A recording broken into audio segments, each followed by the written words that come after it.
I got your messages. All 14 of them. I was just in the neighborhood and I thought I'd stop by and say hi. Hi. Might be rising a little bit now, but why do you think that decline at one point happened? I think it's just more, I don't know if it's a decline as to more just a change. Remember Karen White from Malcolm and Eddie? That sitcom from the 90s that left homes laughing their heads off? Well, as of today, Karen would leave your jaw dropped. But I think I made the most money on Malcolm and Eddie. That was the most money I made a few years later. Your credits include The Cosby Show, A Different World, Hang with Mr. Cooper, Rock, Me and the Boys, Fresh Prince of Bel-Air, The Parenthood, Malcolm and Eddie, Living Single. From the struggles she faced on the set of Malcolm and Eddie.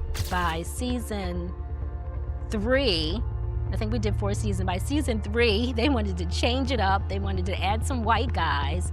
They wanted to demote me. To the insecurities that pushed her out of the spotlight for years. Yes, it got to a low after Malcolm and Eddie. I did do The Proud Family shortly after that, and that was voiceover. But then the roles started, less and less. Not to even mention the broken relationship that sealed everything. Karen knew it was time to let go. So, why has she suddenly resurfaced? What's even the real story behind her disappearance? Let's dig in. Karen Malina White was born on July 7, 1965, and grew up in Philadelphia, Pennsylvania. As a kid, she loved pretending and acting out little scenes all by herself. She would even talk to walls and create imaginary characters. Her mom noticed how talented she was and always pushed her to keep going. Karen even played teacher during summer breaks, running her own make-believe school. When her mom later discovered the Philadelphia High School for Creative and Performing Arts, she knew it was the perfect fit for Karen. Funny enough, acting wasn't her only dream. At one point, Karen thought about becoming a nun. She met a group of black nuns, the Oblate Sisters of Providence, who invited her to a convent in Baltimore. For a while, she considered it, but that summer she got her first boyfriend, and just like that, the nun idea was gone. After high school, Karen attended Howard University, where she earned a fine arts degree. In her senior year, she was crowned Miss Howard University, a moment that helped her land her first big role in the movie Lean on Me. That was her big break into Hollywood. Soon after, Karen landed the role that would change everything.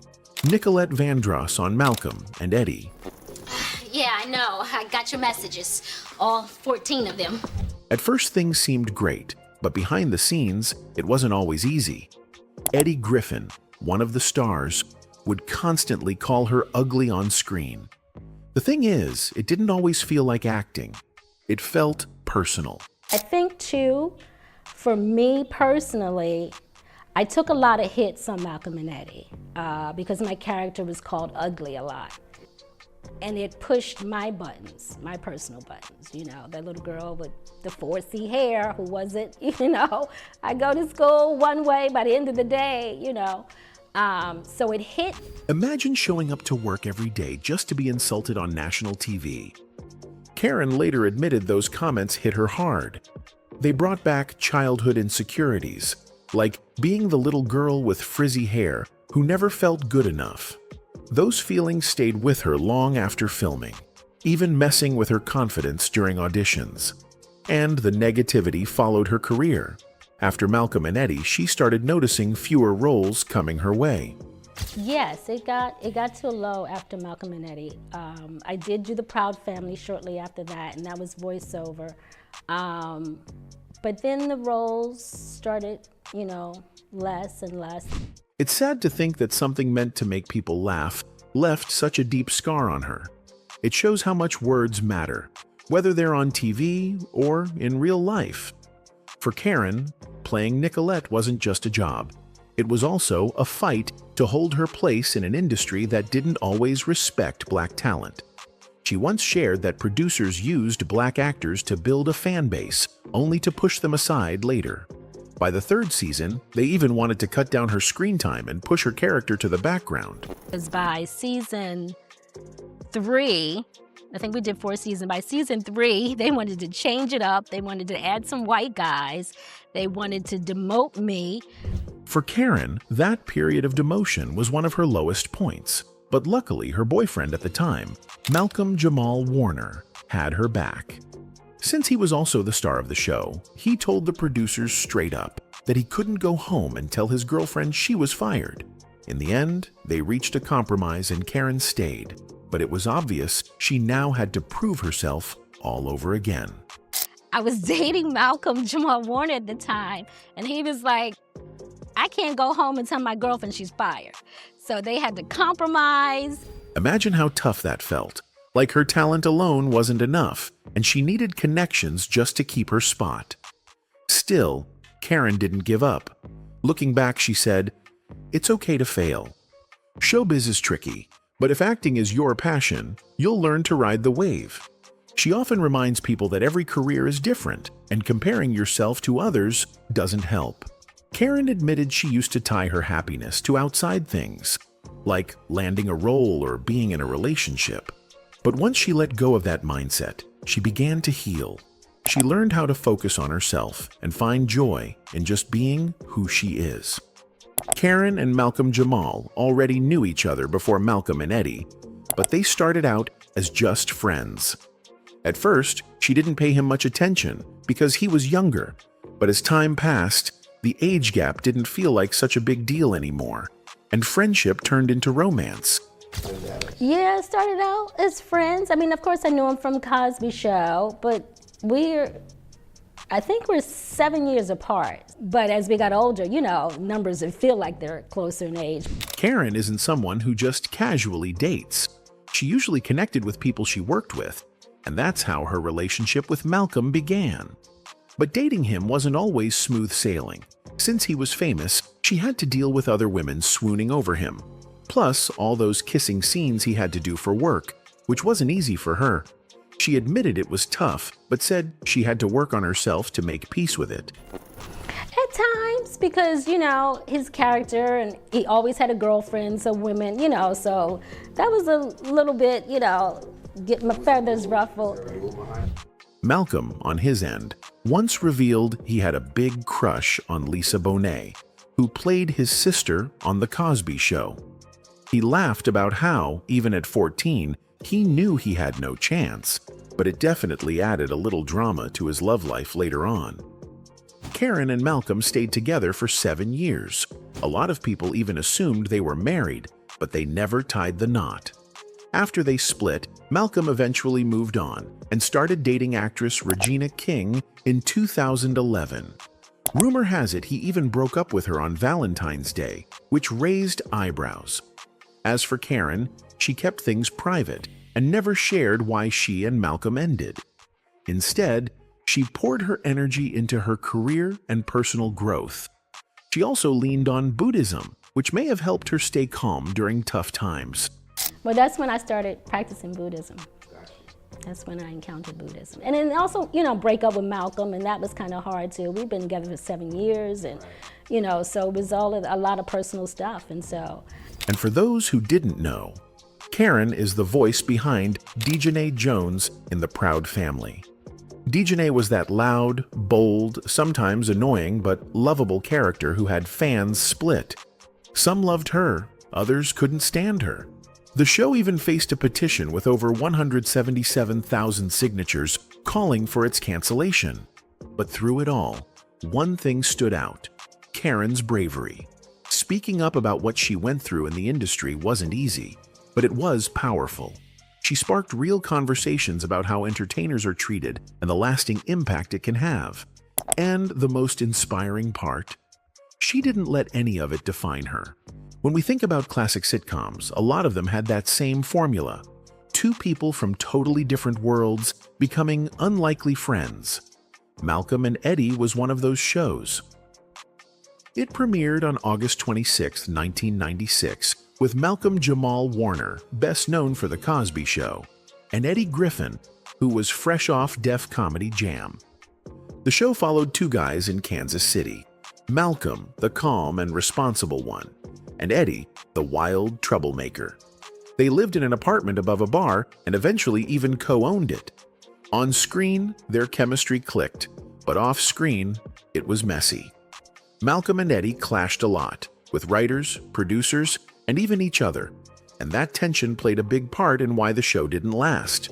The show was created by Joel Madison after Eddie Griffin got a development deal, and Malcolm signed on thinking it would be like The Cosby Show, breaking stereotypes and showing a positive side of Black life. But the producers had other plans. They were more focused on laughs and ratings, even if that meant leaning into stereotypes. Malcolm didn't like that at all. He wanted depth and respect in the storytelling, but it felt like the network wasn't listening. He even tried pushing writers to rework scripts like Cosby once did, but it rarely worked. In the end, there were constant fights over the tone, the comedy, and how the characters were portrayed. They were tired of me fighting with the writers about their writing, and then they were tired of Eddie's shenanigans. They wanted me to do the work that they were doing. There was so much fighting that I did on that show with writers, producers, studio, because there was a particular vision they had for the show, which was different from the vision I had from the show. Malcolm later admitted that Malcolm and Eddie was one of the toughest times of his life. Fans were surprised, since the show looked hilarious on screen, but behind the scenes it was full of tension. A lot of it came from his rocky dynamic with Eddie Griffin. Malcolm leaned toward clean, family-friendly humor, while Eddie's comedy was bold and edgy, often playing on stereotypes. We had different, that was the other thing, we came from different schools of comedy. Got you, yes. So it was, it was like you're putting, you're putting the school of Bill Cosby and the school of Richard Pryor together as a team. It was a hard show for me to do. It was a hard time for me because I had come from, a history-making show that showed that people of color could be funny without being stereotypical. They were never really friends, but they managed to respect each other enough to get the job done. Frankenberries, hot links. Still, the stress weighed heavy. Malcolm even picked up bass guitar just to cope, joking that he started playing because working with Eddie was stressing him out. Even Joel Madison, the show's creator, eventually walked away, calling it the worst experience of his career. Eddie also clashed with the writers. Out of 14, only 2 were Black, and he felt the scripts lacked authenticity. He and Malcolm often had to rewrite or ad-lib lines without credit. Things got so bad that Eddie suffered a heart attack during rehearsals. He later admitted it was a mix of stress and his unhealthy lifestyle of bacon sandwiches, coffee, and cigarettes. He collapsed on set, was technically dead for a moment, and had to be revived before undergoing surgery. Despite all the chaos, the show pushed through and ran for 4 seasons. At one point, UPN even planned a spin-off with rapper Coolio, though it never aired. Eventually, Malcolm and Eddie was canceled due to low ratings. Still, fans remember it fondly. On screen, the chemistry between Malcolm and Eddie delivered laughs, even if the real story behind it was far from lighthearted. You know I was just messing with you when I said that. Tim, the nurse played by Jamie Cardrich, didn't exactly have the smoothest ride while working on the show. The blue-breasted mountain swallow. In fact, things got so bad that he ended up filing a $5 million lawsuit against the producers. According to Jamie, he was unfairly fired after the 3rd season, even though he was originally given a 6-year contract back in 1996 with Sony Pictures Entertainment, Columbia TriStar Television, and Montrose Productions. He claimed that once he spoke up about how toxic the work environment was, they pushed him out instead of fixing the problem. But that wasn't the only issue. Jamie also accused the producers of hiring someone who already had a history of violent behavior, A.J. Johnson. Jamie said that A.J. had been let go from a previous job for violent actions, yet they still brought him onto the show. Things only got worse from there. According to the lawsuit, A.J. was abusive toward Jamie for weeks. And then, in September of 1997, Jamie said things reached a breaking point when A.J. allegedly hit him in the head with a chair, pointed a gun at him, and even threatened to kill him. Jamie's lawsuit argued that the producers should have never hired someone like AJ in the first place, and beyond that, they failed to protect him while all this was going on. He said it wasn't just about breaking his contract. It was about his safety being ignored and being forced to work in an environment where violence was allowed to happen. Sadly, Jamie Cardrish's story ended too soon. On July 28, 2000, he passed away at just 32 years old due to complications from gallbladder surgery. It was a heartbreaking loss, especially considering everything he had been through while chasing his dreams in Hollywood. Now, shifting gears a little, let's talk about what happened to some of the other cast members after the show wrapped up. Well, my two favorite tenants. What do you have? The usual? Free pretzels? MIRIAM FLYNN, who fans will definitely remember as Kelly, the bar owner and landlord during the first season of Malcolm and Eddie. She was funny, charming, and always brought a little extra life to the scenes she was in. But what did she move on to after her time on the show? After Malcolm and Eddie ended, MIRIAM FLYNN didn't just disappear from the screen. She kept working steadily and showing off her talent in different ways. One of her most notable roles was playing Sister Helen in the sitcom Grounded for Life. She wasn't just a one-time guest either. She showed up pretty often, and fans loved her sharp wit and funny delivery. She had that special charm where she could make even a small role stand out. By 2004, MIRIAM was branching out into voice work, which turned out to be a perfect fit for her. That year, she voiced Coop's mom in the animated series Mega XLR. She gave the character a warm but funny personality that made the show even more entertaining. Around the same time, she also popped up in an episode of George Lopez. In the episode titled George Versus George, she played Brenda, a bank employee, and once again reminded people just how versatile she could be. But MIRIAM didn't just stick to live-action acting. She really made a mark as a voice actress. After the original actress Linda Gary passed away, MIRIAM stepped in to voice Grandma Longneck in the Land Before Time series, a role that made her voice recognizable to a whole new generation of kids. She also voiced characters in animated shows like Tasmania and What a Mess, proving that she could bring cartoons to life just as easily as she could do live acting.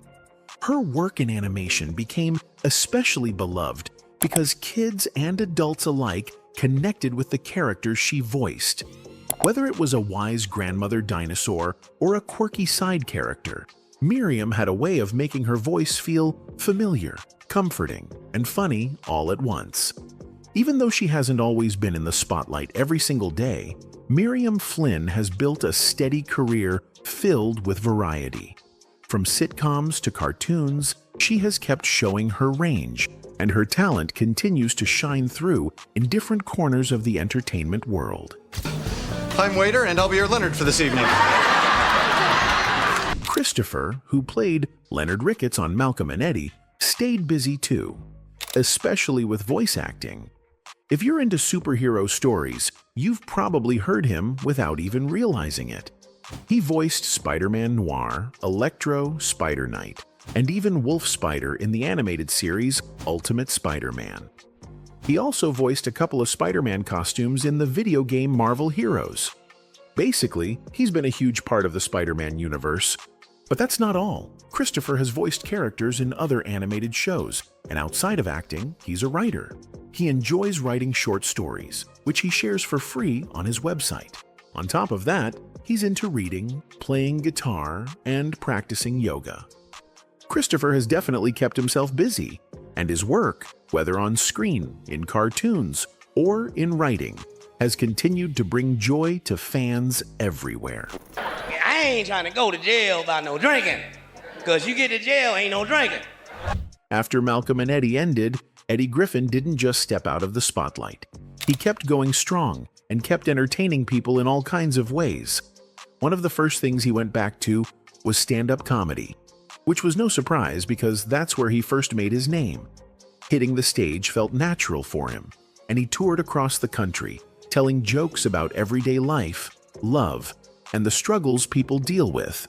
His style was real and raw, and fans loved the way he could make serious topics funny without losing his edge. But Eddie didn't stop at comedy clubs. He also found success in Hollywood. One of his most popular roles was in the hit comedy Deuce Bigalow, Male Gigolo, where he played TJ, the wild and hilarious friend of the main character. His performance stood out, showing that he had the kind of charisma that worked just as well on the big screen as it did on TV. He later showed up in other comedy films like The New Guy and Undercover Brother, both of which let him do what he does best: make audiences laugh with his over-the-top humor and larger-than-life energy. Excuse me, sir, this is a restricted good. God. Hey, you Jeepster. Lance. Nice pants. Thank you. Undercover brother? Aside from acting and comedy, Eddie explored his other creative sides. He had a real love for music, so he released an album called The Thieves of Happiness, which was a mix of comedy and music. It showed that he wasn't afraid to try new things, and that his talent went beyond just telling jokes or acting. Eddie also had another big passion: cars. He was often seen talking about them in interviews, and he really enjoyed being around them. His love for fast cars wasn't without risks, though. He ended up in a few car accidents over the years, and those incidents became part of his story. But true to his resilient spirit, Eddie always bounced back and kept moving forward. Through comedy, movies, music, and his personal passions, Eddie Griffin proved that he was more than just a sitcom star. He carved out his own path in entertainment and kept people laughing and talking wherever he went. A lot of fans wanted to know what happened to Malcolm Jamal Warner after Malcolm and Eddie ended, and the truth is, he never really left the spotlight. He kept working in the entertainment industry, taking on all kinds of roles that showed just how versatile he could be. Not long after the sitcom, he showed up in hit TV shows like The Resident and Sons of Anarchy. The plan was to observe, but I ended up working with Dr. Okafor because the Cretan masquerade. These roles let fans see a whole new side of him, especially since he stepped into more serious and dramatic characters. A big shift from the funny, lighthearted guy people remembered from Malcolm and Eddie. But Malcolm wasn't just about being in front of the camera. He also worked behind the scenes as a director and producer, helping shape the kind of stories that made it to TV. On top of that, he leaned into his passion for music. Warner is a talented musician and rapper, and he spent a lot of time creating songs, performing, and showing that his creative side went far beyond acting. Music had always been a part of who he was, and he never let go of it. Outside of entertainment, Malcolm also used his voice to speak on things that mattered to him. He became an advocate for social issues like equality and mental health, encouraging people to open up and work toward making the world a better place. It proved he was more than just an actor. He was a well-rounded creative who cared about the bigger picture. Sadly, Malcolm Jamal Warner passed away in July 2025, and his death shook many fans who had grown up watching him. All right, now to, I think, something that surprised all of us when we saw it pop up. A stunning death of actor Malcolm Jamal Warner, who rose to fame. You know that face. He still looks exactly like Theo Huxtable on The Cosby Show. After his passing, Karen Melina White, his former longtime partner, posted a heartfelt tribute on Instagram. She shared a photo of the two of them with his arms wrapped around her and wrote, "What a profound karmic relationship, my friend. Thank you. Until we meet again. Love you always in all ways." The post stirred a lot of conversation online, with some people calling it inappropriate, since Malcolm was still married at the time of his passing. Despite the backlash, it was clear her words came from a place of deep love and history. As for Karen, she never got married and doesn't have children, though she and Malcolm were together for more than 7 years. Their relationship may have ended long ago, but it left a lasting mark on both of their lives, and her tribute showed just how much he meant to her.